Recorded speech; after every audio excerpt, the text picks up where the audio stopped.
Sam, thank you so much for joining us in the Scrubbing In podcast room so we can talk about specialty care in 2018. Right. Some of my favorite things to talk about. I think one of the things when we were talking off camera was the growth in the patients that we touched last year. I think it was over 400,000. That's right. That's right. And this year it will be even a little bit higher than that. And I get really excited by that because I know how much time and energy our teams put into our medical quality. And the more we get a chance to touch patients, the more we can help. You know, when we think about all the ways that we're touching patients, I think when I first started at Specialty Care, I was so impressed with the way that we collect data. And I just wanted to reflect on a couple of things from last year. I mean, we participated in 5 abstracts in neuromonitoring that were published. We also had 6 abstracts and 3 publications in perfusion. What other company does that?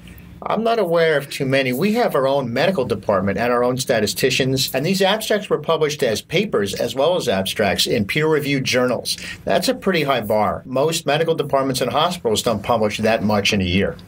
I think when people join specialty care, I think our recruiting team does a great job in identifying ways that people can come to specialty care in their profession, but there's also these growth opportunities, whether it's in leadership or whether it's getting published, participating in that research. We like to identify 3 opportunities for growth for all associates because we think that's how we get our best people, and that's how we can develop them to reach not just professional goals, but personal goals. So we have really 3 tracks for development. One is academic for those who like to write papers and do research, and we have a medical department and a full-time statistician named Dr. Tesdall, Dr. Stammers, and Dr. Sestokis, and others are there to support those folks. We have a leadership track where those who want to be involved in management, operations, we teach them how we manage supply chain, how we manage a P&L, the profit and loss statement. And then we have an opportunity for leadership, for those who want to be leaders in the field and have a hand in really both. And we have a progression ladder where we not just help people get promoted, we pay them when they get promoted. Well, I appreciate that lead in when it came to Tony Sestokis and Al Stammers. They appeared on our podcast this year, and we've just requested Eric, Dr. Tisdale, to come on in the next couple of weeks. So to everybody watching, please stay tuned.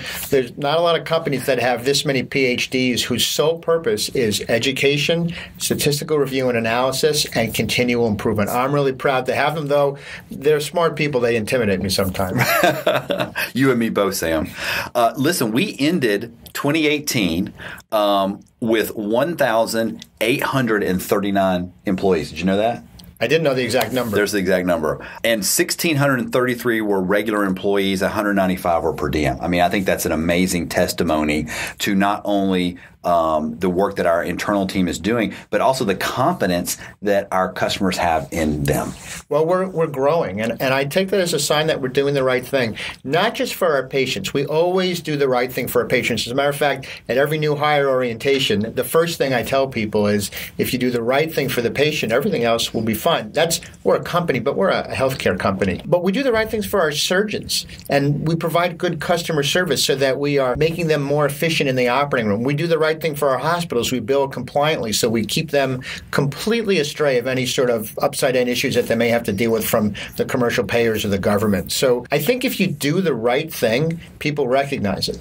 You know, one of the things when people join our company, I'm not sure what their growth trajectory has been at our competitors or, at other companies. But one thing that I got some data from our human resource department this week that showed the amount of promotions last year. And so I'm going to throw a couple other numbers out. We had 72 promotions within the neuromonitoring service line.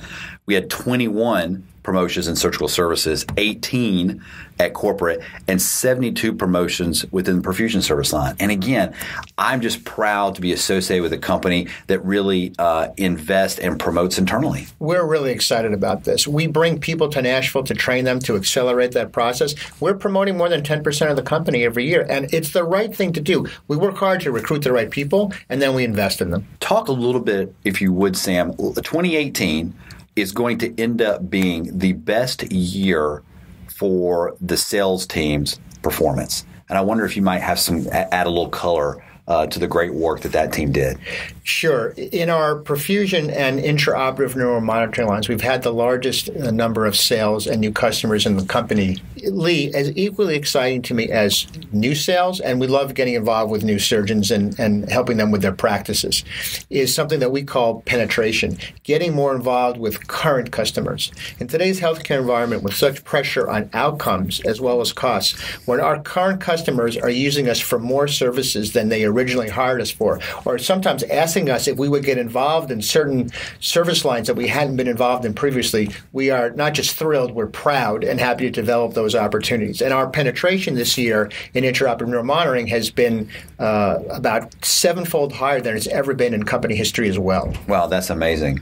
Well, and we also went through the process in the neuromonitoring service line of acquiring a new company. I think they were based here in Nashville, Precedent Health. That's right. Precedent Spine and Precedent Health was headquartered here in Nashville, and they were a wonderful company doing really strong clinical work.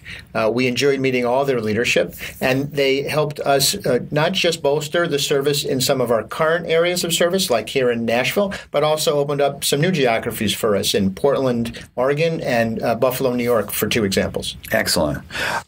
Before we went on air, I had done a little bit of research with you, and you had written a nice letter kind of outlining some of our areas that we're going to focus on for 2019. And I wonder if I could kind of read through some of these and maybe you could add some commentary. Sure. So the first one that you delivered to me was continuing to deliver high quality medical care. And I mean, it's such a simple to understand phrase, and I feel like it's a basic tenet of who we are, but it's just so important to remind ourselves that that's really why we exist. Well, it is the foundation of everything that we do. And I'm a clinician, as you know, I'm a physician, and so it's the basis of why I went into healthcare administration. I think that, again, you do the right thing for the patient, people will notice. It's important. And it begins to take on a new value today, because the right thing is not just being responsible medically, it's being responsible economically. And I think that that's very important. Our medical department doesn't look at random variables, things that have, only implications for a lab test somewhere. Look at real values. How do we get patients out of the hospital faster? Because that's what they want. How do we get patients out of the hospitals with fewer complications? The complications are devastating, and they're quite expensive. How do we get people out of the hospital without infections? This is what we live to do. This is what gets us excited, and I think this is the value that we're able to offer. The second thing, Sam, that you mentioned to me was, supporting our team professionally so that they can better meet their personal goals. And I think that's so critical. And I think that also relates to our research, our promotions, and also the new suite of benefits that HR has rolled out this year too. I know that when I was practicing in healthcare, there were very few people who really stopped to not only thank you for what you were doing, but ask you what you needed to do, what you wanted to do better. Everybody wants you to do more with less. We're trying to take a different approach here. We'd like to find out what our people need so we can be a better employer. We'd like to know what people need so they can feel more engaged in their job and feel more personally empowered to contribute in the operating room. One of the things we've done alone just in 2018 was to increase our match on the donation to their retirement accounts as high as the government will allow us. That's one of the things too, Sam, that when I first started here, I was impressed that you guys opt people in to the 401k. A lot of companies throw it out there and just hope you don't actually participate. So kudos to you guys. The third thing you mentioned was delivering the highest level of patient care and satisfaction to our surgeons. We're very proud of our net promoter scores that we get from hospitals and surgeons. Typically, and most often, we get net promoter scores higher from the hospitals, and the hospitals get themselves from their own customers. I think we need to perform to a higher bar. The hospital is contracting us to take care of a service for their patients. That kind of trust we take very seriously. Well, and it's that kind of trust that's takes us to number 4, which is deliver our service and quality to more patients. I mean, surgeons trust us, so they want to involve us in more cases. Everybody wants to be a part of a growing enterprise, and I think if you're not doing things well, you can't get there.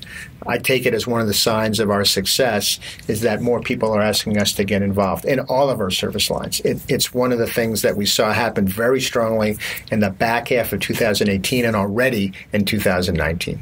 You mentioned this just a second ago, that that people want us to do more with less, and that brings me to the fifth area of concentration, and that's be innovative and return efficiency to our healthcare system. And I think that as healthcare providers, that's something that we as a nation have to address. It's a crisis across the United States without question. One of the areas that has the largest opportunity to be efficient is in administrative issues. We have decided to invest heavily in our clinicians. Those are the people that are out there on the front line. Those are the people that need to be supported, and that's what we're tracking. So as a company, we want to give those people the resources that they need and try to be efficient, as lean as we can on the administrative side. I think also with the project that the perfusion team and Larry and Information Services and his team are working on delivering the new perfusion EHR. I mean, I think that could potentially be one of these innovative projects that SpecialtyCare will become known for. I certainly hope so. We're developing a product, as you mentioned. I believe we're calling it Core, to be a real-time data capture in the operating room with the potential to slave off the heart-lung machine in real-time data, the anesthesia machine, create real-time reports, connect with longitudinal data on patient outcomes, as well as a lot of other synergies down the line with some of the devices. We can track how certain products do for certain kinds of patients, how certain kinds of people do with certain kinds of patients, and I think this allows us to always put our best foot forward, not based on anecdote or personal feeling, but what the data tells us is the best way to go to reduce complications, improve outcomes, and actually cut the costs. Sam, I wanted to end our segment today. You're well known for having a quote that's been with you since you were a young man from Calvin Coolidge talking about persistence. We have it on our wall when you first walk into corporate office here in Nashville. But I wanted to share another interesting quote that I thought had a similar vein, and especially in honor of Martin Luther King Jr. Day, which is coming up. The quote is, and this is from Dr. King, life's most persistent and urgent question is, what are you doing for others? And I wonder if you might reflect just for a second on what that means to you and how that could play for all of specialty care. Well, I appreciate the opportunity to comment that I actually was an American history major in college and studied Dr. Martin Luther King's speeches. And his ability to touch several chords in this country is obviously very powerful. I believe what he is talking about is what he and those around him can do for others, as opposed to a project having personal gain. What we want to do at this company is empower our clinicians to have the kind of human contact and human impact that few can have. There are lots of big companies in the country. They all do interesting things. They make cars, they make phones. How many people get a chance to touch a patient, save or improve their life that will touch 40, 80, over 100 people that they may know or see in the next week? It's pretty uncommon. We know at this company that it's those people that are specialty care. It's not me here in my suit, and it's not some of our other people working in the office. They all are support. We support the clinicians. That's what specialty care is here to do. Help the clinicians, help the patients. Sam, thank you so much for coming in and talking with us today. Good to see you again. Thank you.